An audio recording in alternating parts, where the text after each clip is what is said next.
একটা বিষয় আমাদের একটু বলা বাকি আছে, যেটা আমরা লক্ষ্য করছি যে এই ট্রাইব্যুনালে বিচারের জন্য যার প্রক্রিয়া চলছে আসামি শেখ হাসিনা, তিনি নানান ধরনের, তার ব্যাপারে একটা আদেশ হয়েছিল অতীতে যে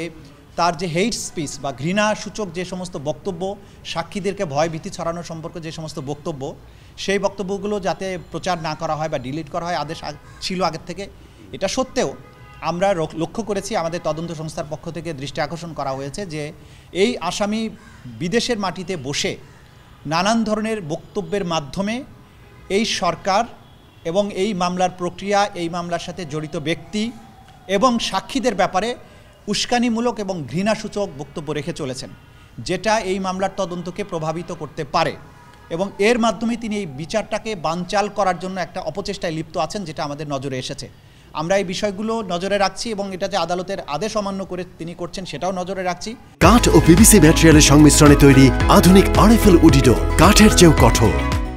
আমরা প্রয়োজন হলে ভবিষ্যতে এর ব্যাপারে এগুলোকে নোটিশে নিয়ে প্রয়োজনীয় ব্যবস্থা গ্রহণের জন্য আমাদের হয়তো কোনো পদক্ষেপ নিতে হতে পারে। কিন্তু এই মুহূর্তে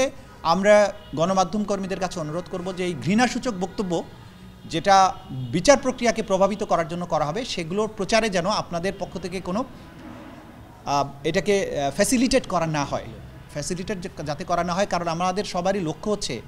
ন্যায় বিচার নিশ্চিত করা। তো এই ধরনের হুমকি ধামকি, ভয়ভীতি, ফিরে আসছি, দেখে নেব,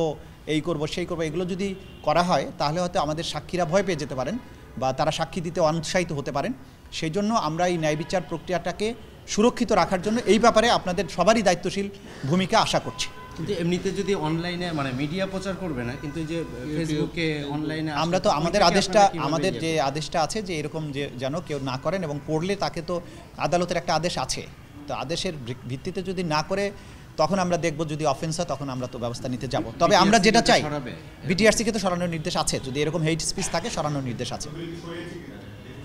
এটা আমরা চেক করিনি এখনো, আমরা চেক করিনি, বাট আমরা অনগোয়িং যেগুলো দেখছি যে তিনি ক্রমাগত বলে যাচ্ছেন, এটা যে তদন্তকে প্রভাবিত করার যে অপচেষ্টা, সেটা আমরা আপনাদের সামনে জানিয়ে রাখছি আর কি।